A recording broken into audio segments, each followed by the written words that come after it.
ఇప్పుడు మరో 2500కు పైగా దర్శనాలని ఏర్పాటు చేస్తున్నారు. మధ్యాహ్నం 1 గంట 2 గంటలు అవుతున్నది సామాన్యునికి దర్శనం లభించటం. సమయం ఇంత దుర్భరంగా పరిస్థితి తయారైంది. దీనికి అంతటికి కూడా మీరు సమాధానం చెప్పుకోవాల్సినటువంటి అవసరం ఉంది అని చెబుతూ, మా హయాంలో ఆ రోజున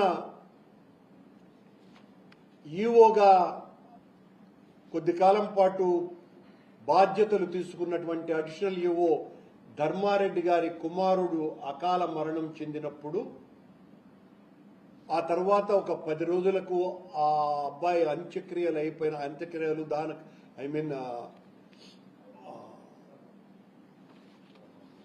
దినాలు అయిపోయిన తర్వాత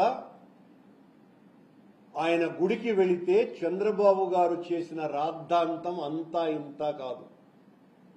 సంవత్సరం పాటు గుడికి రాకూడదు, అలాంటిది లోపలికి వచ్చినారు, ఈ గుడిని ప్రక్షాళన చేయాలా, ప్రోక్షణ చేయాలా, ఇలాంటి మాటలన్నీ కూడా పవన్ కళ్యాణ్ గారు, చంద్రబాబు నాయుడు గారు పదే మాట్లాడారు.